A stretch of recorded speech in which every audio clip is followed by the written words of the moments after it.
Okay, so Walter, look, as you know, right now, Trump appeared at the New York Attorney General's trial over at 60 Center Street here in Manhattan. Now, last week, the New York judge, Judge Arthur Engoron, ruled on an issue ahead of today's trial, whereby he turned around and he stated that the fraud exists. Plain and simple, he basically gave the Trump Corporation the death penalty. Now, the second part of the trial, even though there are several still open issues, the second half and the more important half of the trial is going to be on damages, whereby our unsinkable New York Attorney General, Letitia James, is seeking a minimum of $250 million in penalties. Now, I want to be very clear. I'm very thankful to have you here, but I definitely thought that you would be outside of 60 Center Street trolling everybody or in front of Trump Tower, despite the fact that there's not a lot of support. There's not a lot of pro-Trumpers. Oh, they show up for sure. And they are diehard.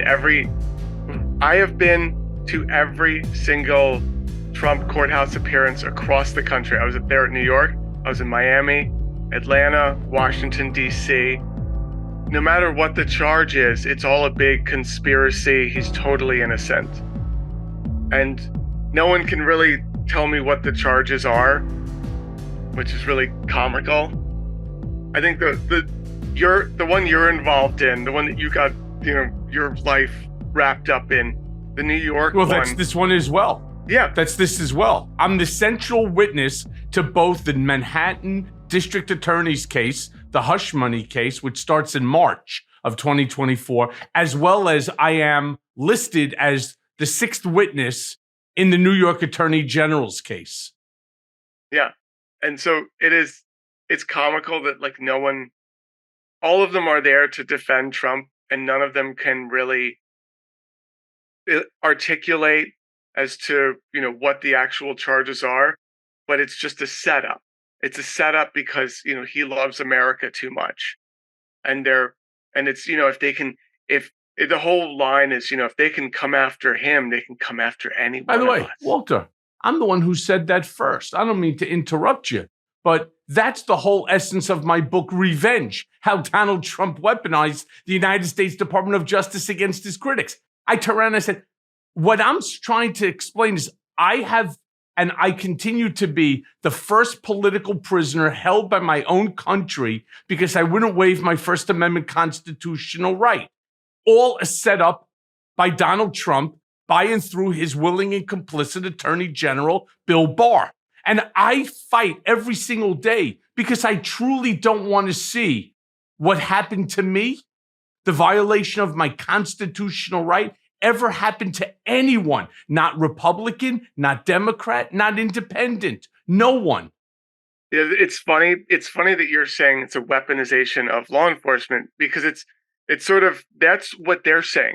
They're saying that the DOJ and FBI has been weaponized. It's being weaponized by the Democrats, when in fact, this was something that Donald Trump has tried to do repeatedly, is use the DOJ and FBI and weaponize it for his own purpose, for his own ends. It's hilarious. And so he did, right? I mean, and the proof is the fact that I even filed a lawsuit, which is now on appeal. It's Michael Cohen versus United States of America, Department of Justice, Trump, Bill Barr, etc. There's 14 different defendants in that case. Only because of the overturning of the Dobbs decision, which overturned the Bivens case, is this case already not before a trial. Instead, it will ultimately go before the Supreme Court of the United States. And I predict right here and now, before all of my listeners, I predict that case will be taught in law schools, which it already is, not all law schools, but many. But it will ultimately be taught in every single law school, no different than they teach, for example, Brown versus Board of Education. Because if they could violate your constitutional right on not being able to speak to media because the president of the United States deems you a critic sounds like a real problem, and it sounds like a worthy case to be taught. Yeah, wait. So yeah, no, I mean, he nailed you. Where like he had you fall on the sword for the charge. He, he got you, put a gag order, all of that. Yeah, I mean, that's a lot. So when you're out there and you're trolling these MAGA morons, these maggots, so to speak, I often find it, I mean, I watch all of your YouTube videos. I find them to be hysterical, and on Instagram as well. But today, as Trump was entering the courthouse, he ended up deciding that he was going to make this into a victory lap. He's going to use this as a campaign finance opportunity, because there's never a time that Donald's not going to try to make money off of something like this. Well, you have to understand, Michael, he's a billionaire. And you know what billionaires do is he has so much money that he continuously has to fundraise for his own legal defense team. Because, of course, when you're a billionaire and you can pay for it out of your own pocket easily, that's so normal, right? To just have to constantly fundraise with the public, right? That's totally something a billionaire would do, and not something that a total fake billionaire would do at all, right? Yeah. Well, he turned around and he stood before the whole gaggle of reporters outside of the courtroom, before he made his way in, because everything, it's part of the show. Yeah. And he starts by saying, the crime is against me. And then he goes on and he denounces the case in what has become all too familiar terms. Of course, calling Attorney General Tish James a racist, goes against Judge Arthur Engoron, which I think, again, where the fuck are his attorneys? I mean, I know he's got Alina Habba next to him, which to me, I don't understand, considering she made one of the biggest mistakes any attorney can make. She failed to file a one-page document that would have made this trial that's going on starting today, would have made it a jury trial, but she forgot to file it, so it automatically becomes a bench trial, leaving everything in the hands of a judge that he turned around and he calls a maniac, and he calls a psychopath, and all of these other stuff. But look, he then goes on and says, we have other properties, so he devalues everything. We have amongst the greatest properties in the world, and I have to go through this for political reasons. Again, he refuses to turn around to take any responsibility. He never has, and chances are he never will, for his own accountability. Calling this, once again, here comes the all too familiar term, it's a political witch hunt. It's just a witch hunt. Yeah, meanwhile, projecting his behavior onto everyone else, onto the opposition.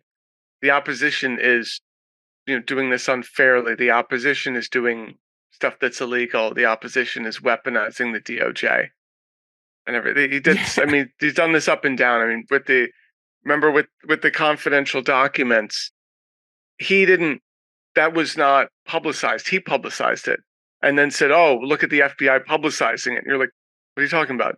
It was not. No, like, when he was indicted, he's the one that broke the news about it. This was not something that was public at the time. But then he goes on to call it political interference, right?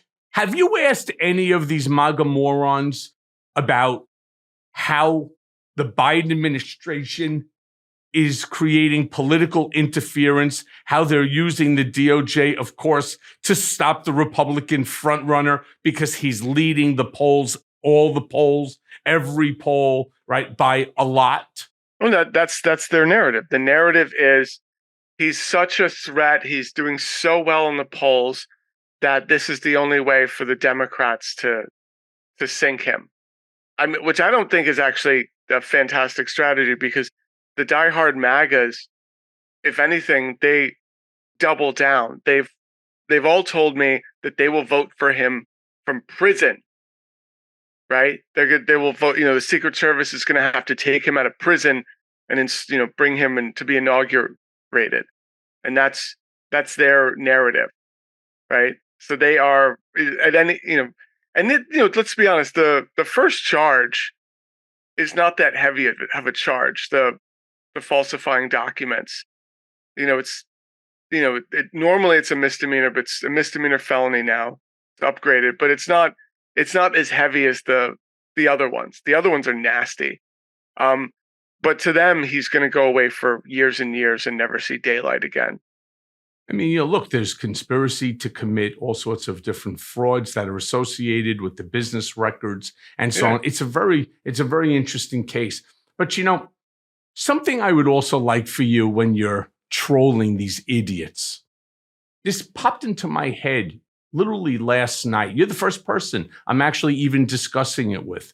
So you know how everybody keeps saying, yeah, Joe Biden, he's too old. And this is a Trump line. He's old. And, he has some form of mental incapacity, a dementia, that, he's cognitively impaired. But then at the same simultaneously, Trump is saying that Joe Biden weaponized the United States Department of Justice to go against Trump, to destroy him. Well, which one is it? Because if in fact Joe Biden orchestrated the New York Attorney General case, which is going to wipe him out in terms of his company, that Joe Biden orchestrated the Department of Justice to go against him, which is then to go after the other 4 indictments, the other 4 trials. That, to me, is the greatest political hit job done by any president in the history, I think, of the world. So how cognitively impaired can he really be? Well, yeah, it's the same thing as, liberals, are all, beta cuck, soy boys. But at the same time, we're really violent and we've taken over all the cities. All these liberal blue cities have just been taken over by, left-wing Black Lives Matter protesters. But at the same time, we're all beta cuck, soy boys that, are only concerned with pronouns, and we're all a bunch of sissies, right? It's the same conversation, but yeah, Joe Biden. It is funny because that's all they talk about is how old Joe Biden is. Personally, I don't mind. Like if Joe Biden was dead, if you just wheeled him out, I would still vote for him over Trump. Right? Well, because one guy can't destroy the Constitution, and the other guy said on day number 1 he intends to rewrite the Constitution to destroy the tripartite system that our government was founded upon. So yeah, it would make sense to do that. But that's not really the point I'm trying to bring up. When you're speaking to these idiots, and I love how you do it, you shut them up because they don't have an answer. Again, here Trump is turning around and stating that Joe Biden is cognitively deficient.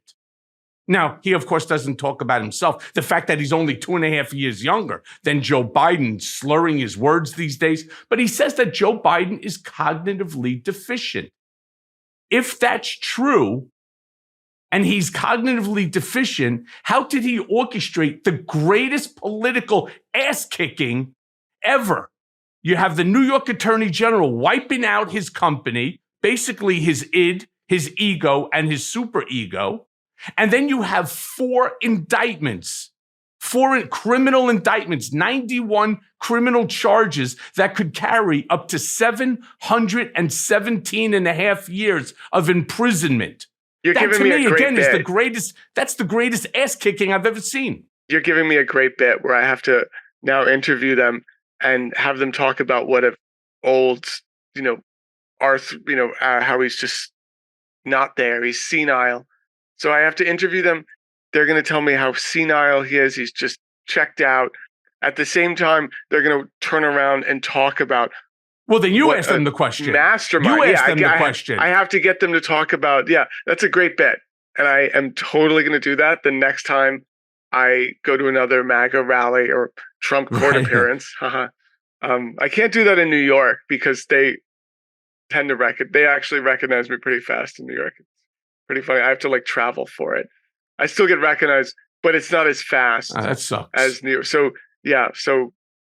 But I have to go for this next court appearance in what? Atlanta, DC, Miami. I mean, I could pick one at this But point. imagine you go to them and you're sitting there, you're like, man, Joe Biden is old. Yeah, Oh, yeah. yeah, he's old. Yeah. And yeah, he's cognitively deficient. I mean, he really can't speak. He doesn't know what he's talking about. He doesn't know what he's saying. Yeah. And then you say to him, but it is Joe Biden who's weaponized the United States Department of Justice against Trump. Right? I mean, Donald says that Joe Biden's administration is weaponizing the DOJ against him. Yeah, and we got to put a stop to it.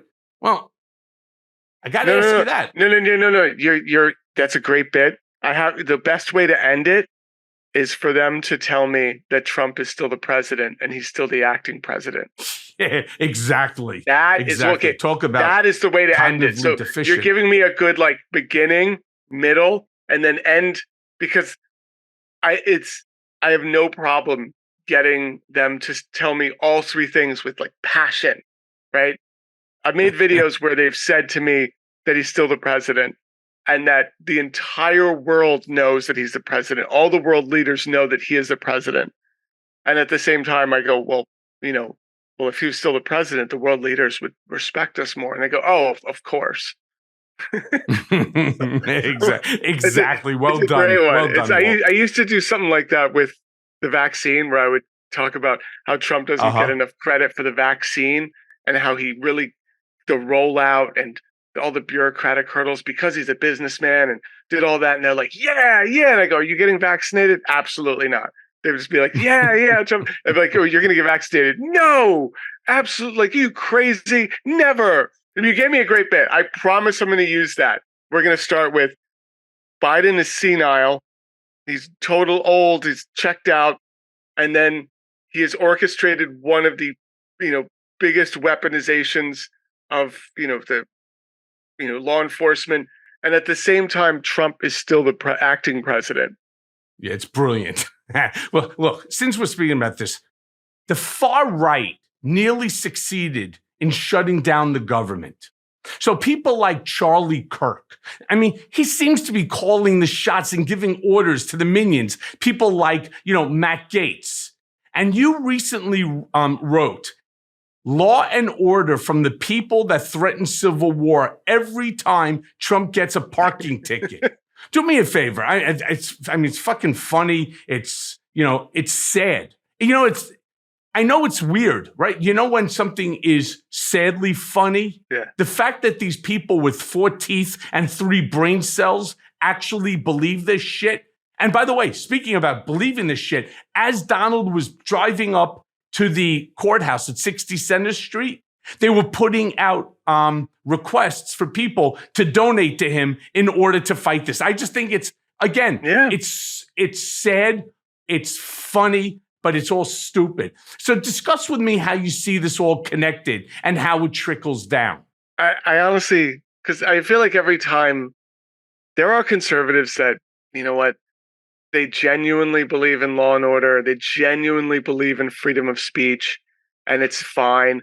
I think most of the leadership, the Charlie Kirks, the Matt Gaetzes, they want law and order for the liberal blue cities. They want free speech for themselves. They don't want law and order as it applies to them. And like Charlie Kirk, watching him melt down over any Trump indictment has been comical. Charlie Kirk said, "Oh, you want a war? You got it, Democrats. We're going to go after Hillary," as if most left-wing people in the United States care what happens to Hillary. Most, maybe some liberals. We were all like, and they like go after people that did crimes and put them in jail. Like none of us care, right? Like this isn't like if Trump broke the law, put him in jail. If a Democrat, like what's his name in New Jersey, with Menendez. Chris Christie? Oh, Bob Menendez. Sure. Yeah, Menendez. Yeah, put him under the jail for all I care. Like, go for it. But yeah, listen, Charlie they Kirk have their case to prove against. Yeah, They have their case to prove against Bob Menendez, and if they can, and so far based upon the evidence, it doesn't look good for him. It looks nasty, or for his wife. Yeah. He will see the inside of a prison. There's no doubt about it. Look, when I was in Otisville, I was there with Senator Dean Skelos.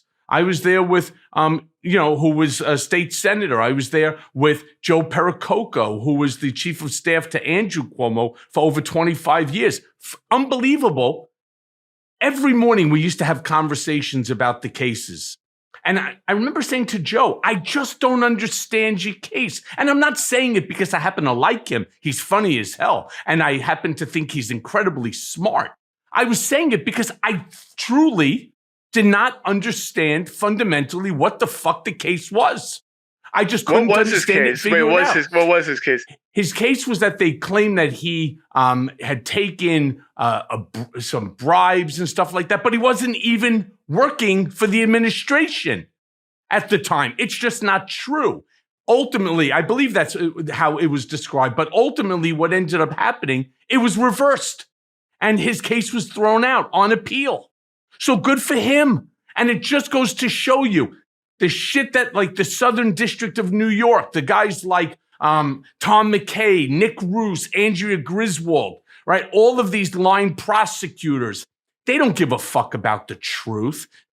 And then they whack it up to the judge, Judge William H. Pauley III, who knew exactly what they were doing. They only care about convictions. And that's a big problem. And why it's a big problem for two reasons. One, because it affects people's lives like mine. But two, because this is Donald Trump's strength. He knows how to speak to these MAGA morons and to use isolated instances like that within which to discredit things like the DOJ, law enforcement, the FBI, etc. And that happens to be one of Donald Trump's superpowers. Dude, and so here's the other part. I have asked every MAGA person at any of these court appearances, they've all come to support Trump. I did this at Miami, DC, Atlanta, New York. The consensus, and now you'd think that they would be anti-law enforcement, right? Because they keep saying things like defund the FBI. I talk to them and I say, hey, like, what should we do about this? And it's not like, we need to create structural change. We need to actually, get rid of these law enforcement agencies. It's their ultimate thing is, we just need to get our people in there. There's never never an answer. Yeah. If they, I'm for law enforcement, there being major reform, maybe like destroy these, institutions and build them back up from the ground. Ideally, I would love for that to happen. If they wanted to go down and have that conversation with me, I would say, you know what? Let's put aside our differences. Let's have a conversation about it. I like this. I'll march with you for that. But it's never that. It's just, we just got to get our, MAGA, America First people into the FBI, into the DOJ, and no structural change. Never. Maybe there's like one or two people that have said, I'm, and they don't seem closed off to it. But every one of them does not want to see anything else happen except. You know what I love the most, Walt? You know what I love the most? I love when you start talking to these MAGA maniacs and then you call them out and say, but Donald Trump is calling the shots. And Donald Trump right now is issuing all of these edicts, right? And they're like, yeah. And you're like, tell me more, right? Like, how is this happening? Exactly. Yeah, he's still a president. He's still a president. Yeah. I mean, how do you get them to, I don't even know really how to pose the question to you. How do you get them to be so stupid? I mean, but here's the problem. Here's the thing. Some of these people, it's nice to just call them, dismiss them and say that they're, functionally, that they're below average intelligence. These are people that if you talk to them about most things, they're fine. They have the, cognitive power. And that cognitive power kicks in sometimes. And I'm like, wait, I can have a normal conversation. You're not, challenged. You're not mentally challenged. Like, oh my God. And that's the weird part. But then you bring up things like Trump and all these issues, and it goes against, that, something that cognitively there'd be some dissonance. There's contradictions. I don't get it.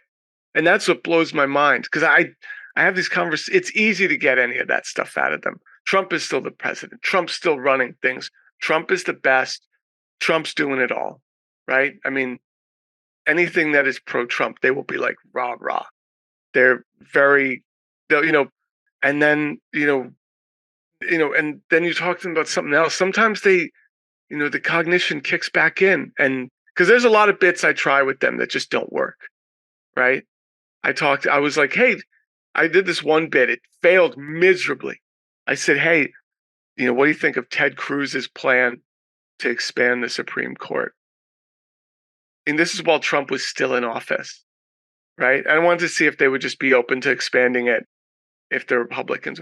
And they were like, Ted Cruz, every one of them, to a person, told me flat out, Ted Cruz would never say that, ever.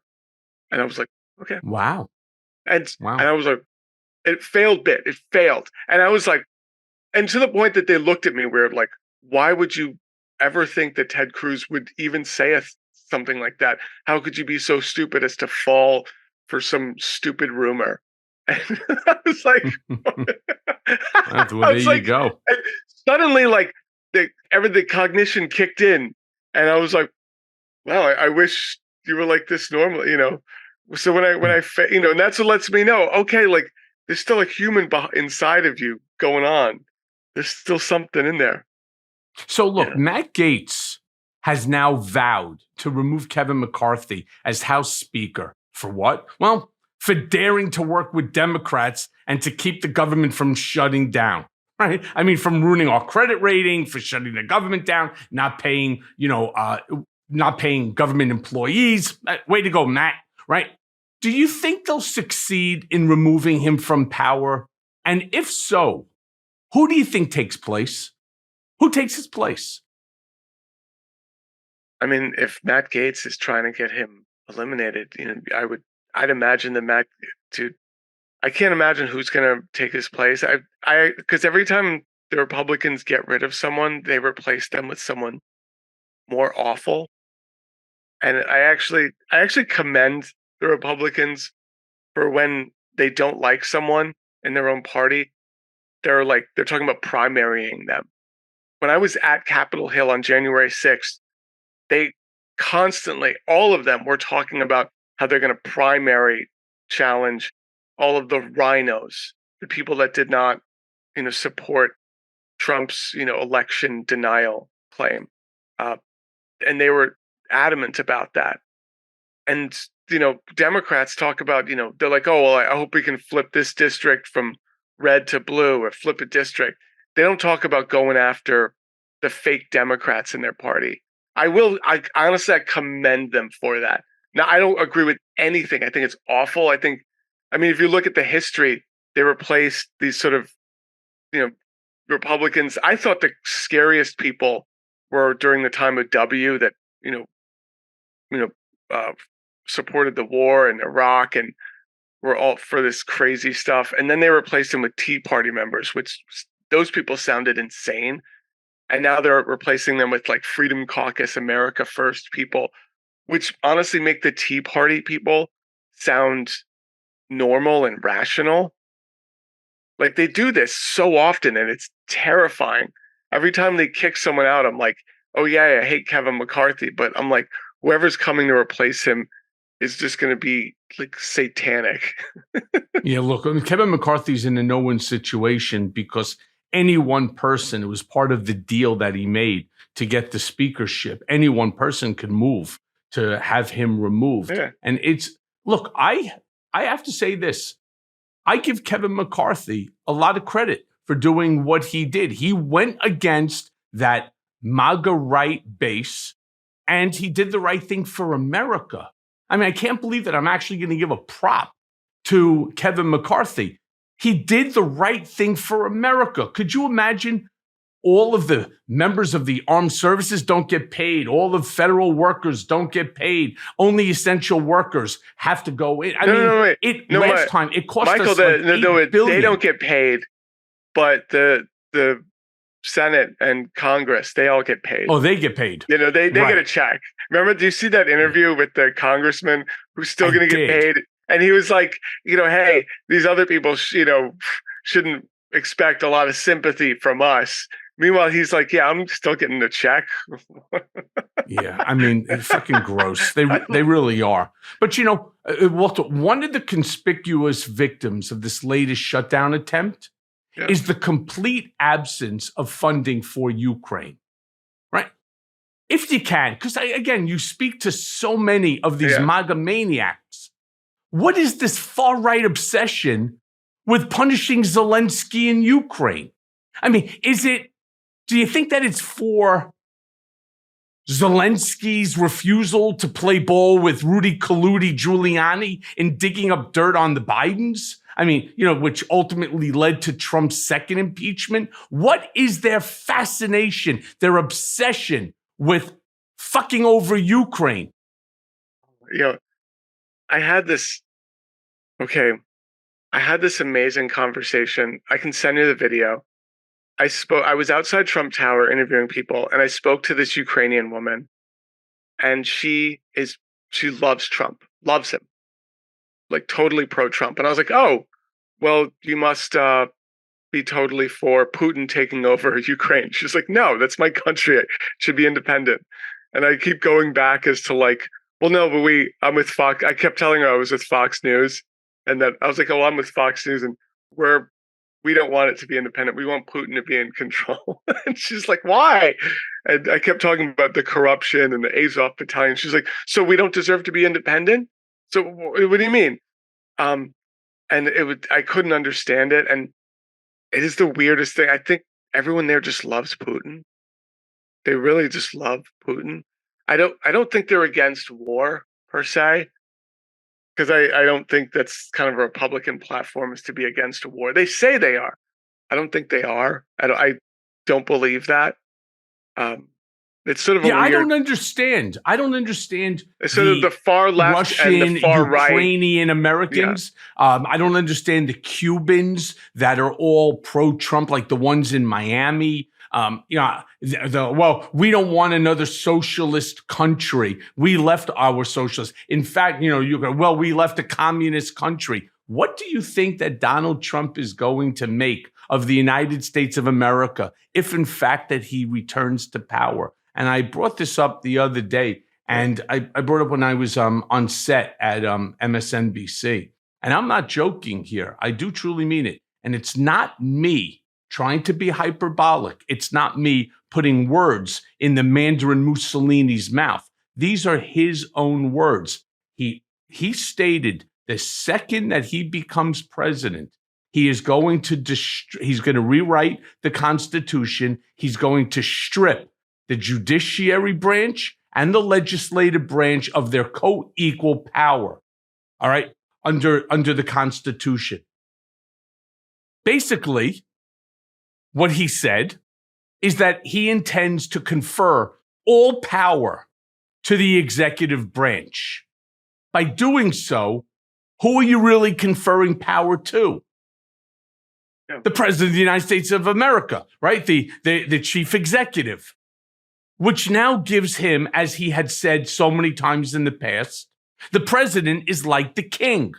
So what happens, Walt, when the Donald Trump enemies list is ultimately published in what would be a newspaper similar to Pravda, which means truth? It's the Russian propaganda state-run newspaper that says that you're on the list. I know for a fact I'm on.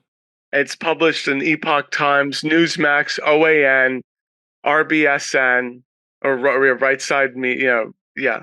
So what happens then when all of a sudden, like things used to happen under Stalin, they show up to your house, they show up to your work, they show up when you're having dinner with your family, they bag you, tag you, and nobody sees you again. That's exactly how it happened under the Stalinistic regime. This is what Donald wants. And the craziest thing is the ultra wealthy, these mega billionaires that are supporting Donald because he had made them so much money during his 4 years of his administration. These idiots are still secretly playing in Donald's camp because, again, for them, it's all about the money. What they don't understand is Donald does not have an original thought in his head. He's going to do to them what Mohammed bin Salman did to his relatives and other Saudis. He's going to bring them. I know it seems funny, but I'm telling you, it's I right. know him. I know him better than anyone. He's going to put them in Mar-a-Lago or one of his other ballrooms. He's going to have them sign over their wealth to him the same way that Putin did, the same way that Mohammed bin Salman did. And if they don't, they're just going to go disappear. Maybe they'll end up at Guantanamo. Maybe they'll end up at some supermax facility, 200,000 feet under the ground. These same people think that they're masters of the universe. It makes no difference how much money you have. When somebody has the ultimate power to do whatever they want, which is what he wants to give himself through executive privilege, you're not safe. And you know what's not safe? Democracy's not safe because it ceases to exist at that point. Yeah, no, but everything you just said is what the Trump base is riling people up about now. They're saying because Trump is getting indicted, MAGA people are going to just go away and be taken off in the middle of the night. And they'll use examples of all the J6 people being rightfully arrested. They'll use examples of that guy who was making threatening, statements to the president, who, when they, raided his house, it ended in a shootout and he was dead. And they use all of those situations as proof that, the socialist takeover, the Biden socialist takeover is in full effect, and that you as a MAGA person are not free to express your beliefs. That is everything you just said, is being projected onto the Democrats right now. So this is I see this all the time with conservatives. It's, they'll take their worst behavior and project it onto the opposition, right? I mean, Trump is the OG of weaponizing the DOJ. He literally tried to put, was it Jeffrey Clark? So he tried to put Jeffrey Clark in charge of all of the entire country's law enforcement, and only withdrew that because his own people said, this is ridiculous. And they, threatened to just resign, outright. So, I mean, everything that is being, this is everything that he has threatened to do, everything that he will do is being projected onto, the, MAGA, base right now. I mean, that is, yeah, you can see, I hear that all the time. Yeah, I mean, he's creating this dystopian world, this Handmaid's Tale world where, they already are now semi in control over women's reproductive rights. They have that agenda, 2025 agenda that the Heritage Foundation, wrote for them, that they released, that they've said, when they regain, they're going to, undo any climate change bill, any environmental action. They're going to make it, complete ban on abortion, everything, Milford-Prestone, just everything you just say, any smallest amount of progress will be completely rolled back. And this isn't small progress. Roe versus Wade was not small progress 50 years ago. Neither is Obergefell. It was same-sex marriage. Neither is, I mean, there's so many cases that are affected, including Bivens. There are so many cases that are affected by this Dobbs decision. They're going to roll everything back. They're going to limit everyone's constitutional rights. And, so many people say to me on this show, we love this program. We love Mea Culpa. We love the truth. We love the way you explain it. But why is there so much doom and gloom in the questions that you ask your guests or the way that you express yourself? And the answer is because that's what Donald Trump is creating. It's doom and gloom. And these fucking idiots that you're constantly questioning, they think that they're part of the elite class. They think that they're going to be like his SS soldiers, right? America first. America first is like a takeoff of the SS, right? Germany first. It's like white power. That's the same shit. They have such an inherent fear of anyone of color. This white privilege need by them is so strong. This need in order to determine, who gives birth, who doesn't give birth, the right to life. It is so abusive. It goes against everything that we have become as a country, a more thoughtful country, more thoughtful to one another. They just don't care. They just don't care. They want it the way they want it because they're afraid of change. And they've done a great job of getting people of color involved in helping them in the culture wars. I mean, they have, they've got, Vivek, Byron, and, Scott, and all these people that are, will basically come up and say, oh, racism doesn't exist. We don't need, anything. They'll get people that are they'll get people that are LGBTQ that will, argue against their own liberation.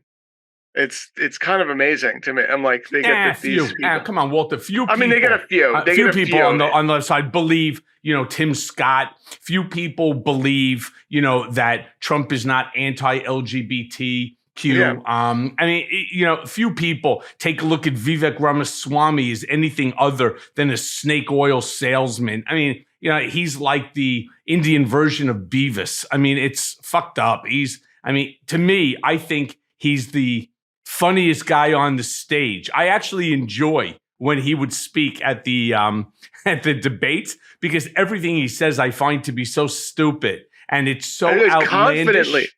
Confidently stupid. I mean, he should bottle and sell the confidence to which he continuously gets history wrong. And then when he's called out on like how wrong his history is, how he's like factually incorrect, he'll just double down. It's actually like, who else does that? What? Who else does that? Oh, Trump. Who else does? Exactly. Yeah. He wants to be a Trump 2.0. So look, we were talking about before last week, Trump had his corporate charter revoked by Judge Engoron, which, I love it. Which amounts to his business being decimated, likely liquidated in what many call a corporate death penalty. The one thing people seem to give him credit for is being this like great deal maker and this business genius. Because again, when I watch your videos and I watch you speaking to them, they all believe that he is this incredible deal maker. The art of the deal. The art of the deal is right, and he's a genius. Every deal that he's ever done turns out is a massive success. But now with all of this gone, right, his image is likely or should likely be destroyed because all of the truth is coming out now. Do you think any of this will make a difference in the way that the average MAGA fanatic views Trump? Or do you think that they'll just view it as part of the vast left-wing conspiracy to take down the leading Republican candidate who in the polls is destroying Joe Biden? Oh yeah, they will. It has been long proven that Trump is not and was not a billionaire. Like that's you've worked for him. You can confirm that. But was he ever a billionaire? Yes, he's a billionaire. Let me be clear. You think right right now this. He's a billionaire? Yes. I would say even with all his debts, even with all his outstanding debts. What do you? Okay, no. Yes. What do you think he's worth? So okay, I say he's worth somewhere in the ballpark of $1.4 billion to $1.6 billion. And that's based upon his subtracting, assets. and that's subtracting his tremendous debts that he's just, he's delinquent on. Well, he doesn't have the significant debts, the way I remember it, as people are describing. He actually doesn't. Now, do I think that after all said and done, is he at around $1 billion minus the debt? I think the answer is, yeah, I do. I think he has that. Remember, there's some pretty valuable assets that he owns. But let me just go in and talk to you for a quick second about what this Tish James case will ultimately do to that $1 billion of, we'll call it, of equity that he has. I'll take your word for it, because you worked for him for over a decade. So if you say that he's worth $1.4 billion in your estimation, okay, I'll take your word for it. Okay. And you're saying because there's certain assets that he has that you can't devalue them as easily as others. So let's say hypothetically 40 Wall Street. 40 Wall Street is a building that he acquired for $1 million. Crazy. 1.2 million square feet. He acquired it for $1 million, building right across the street from the stock exchange. I'm going to be high in terms of the valuation because the building is old. It needs tremendous upgrades in the electronics, the elevators, the ugly brown marble needs to go. Footprint needs to be changed. However, it's still 1.2 million square feet downtown. Okay, let's say hypothetically it's worth $400 million. I think it could be a little high, but let's just say 400. And let's just say he has a $100 million right now debt on that property. All right. Not so bad, right? 25% loan to value is what he has on it.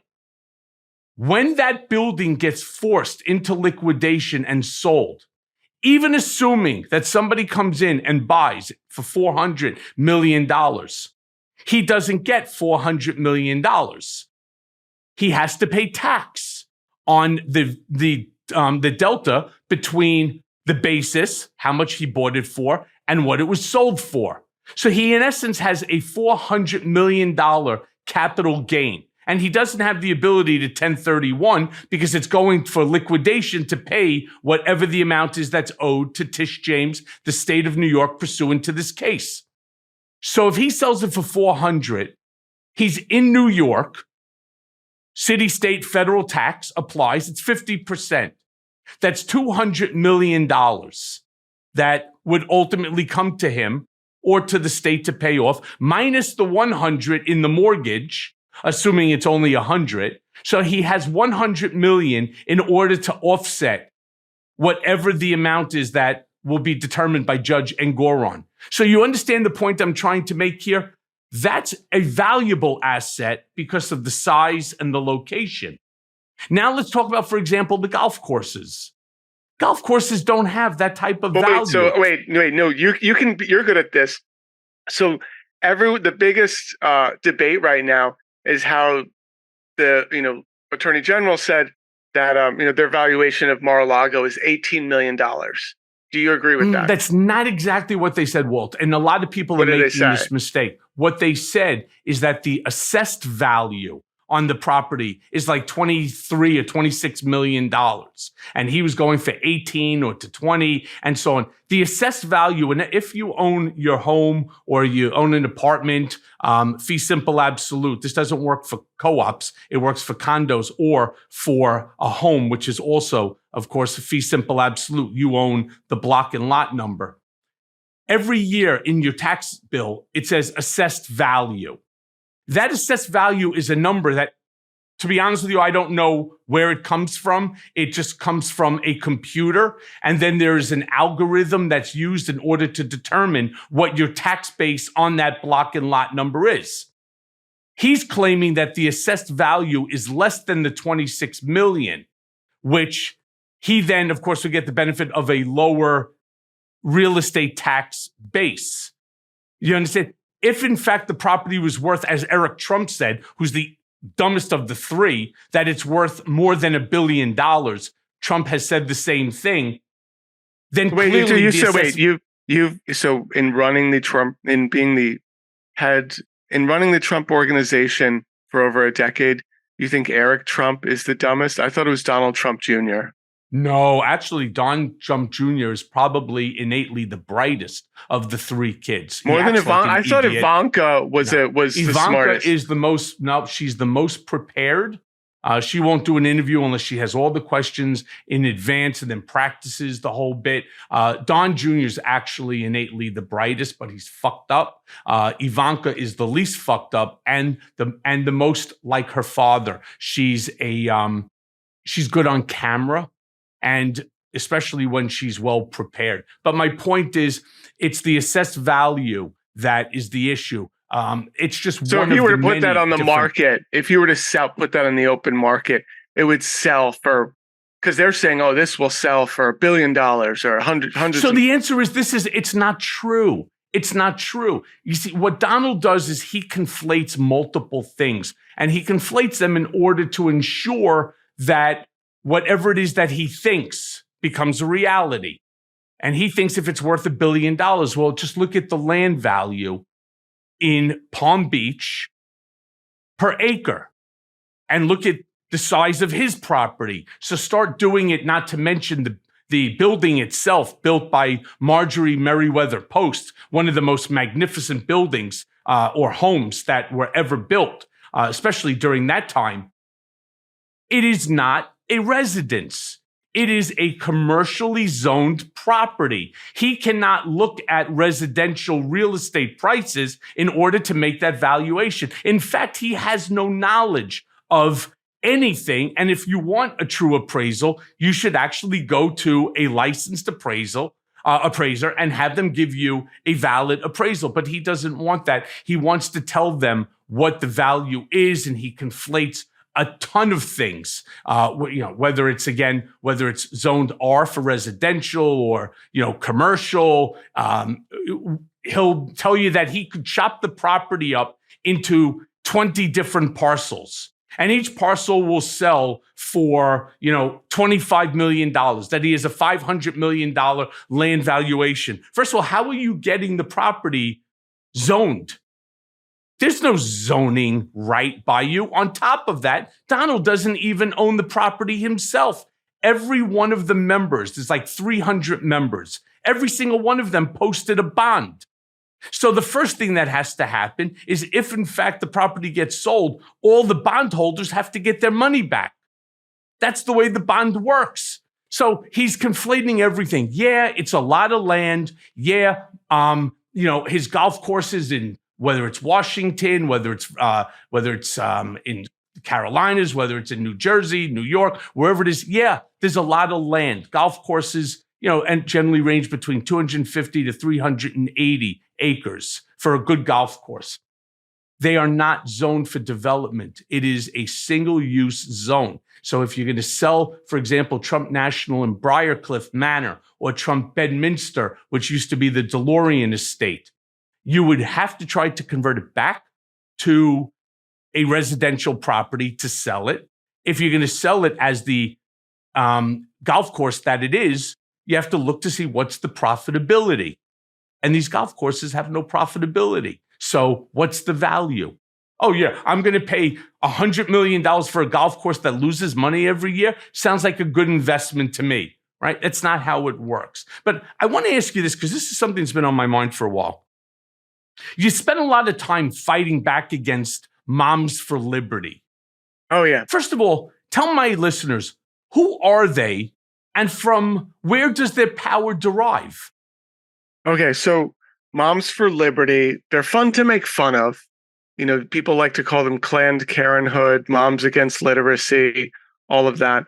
And they are, mothers that are very organized. Their candidates that they've backed, their Republican candidates they've backed, have, gotten nominations and gotten elected. And they're very organized. They are hard at work right now at taking over local school boards. So it is very fun to make fun of them. It's great. However, they show up and they don't have the numbers. They show up in districts where they do not have the numbers. And because people are asleep at the wheel half the time, because people don't see the threat, they will take over a school board and get their people in the school board.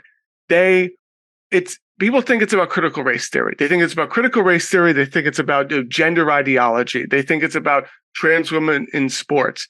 It is about shutting down public education in favor of school choice. And school choice is making it so that instead of education being public, the tax money goes towards a corporation that is preferably faith-based. Faith-based. So they're furious that public education is secularized, that there is a separation between church and state. That is their biggest gripe. What happens? But what happens if you're not of their faith? You're not of their denomination, whether you're Jewish, Hindu, Muslim, right? What if you're agnostic? What if you're atheist? What if you're Scientologist? I mean, pursuant to the Constitution, we all have the right to worship the God that we choose to worship, not to be told, and not also to be, put into a school environment, whether you're young all the way to college institutions. Nobody has the right to tell you, to which God that you pray. Well, not according to them. There's school, I don't think people have heard the term school choice enough. Maybe if you live in a purplish or red state and you're listening to this, you definitely know what school choice is.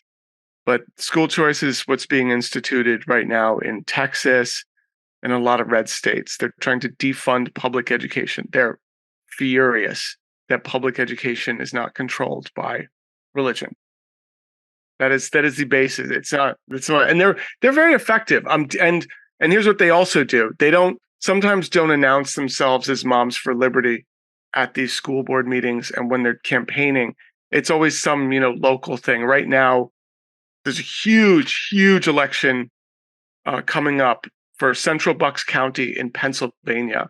I've been to 2 of their school board meetings. There is Moms for Liberty people there. And there's this guy, Paul Martino. He is, this millionaire, MAGA millionaire who is funneling money. The last election, he put $700,000 towards school board candidates, a school board. And he's probably put more. And it's something, it's never Moms for Liberty, because that would be it's something like, Central Bucks for Freedom, something, and it sounds more innocuous, and it's their people. And they're incredibly to counter them. Because I've seen them in action. You know what? I will say they're very organized.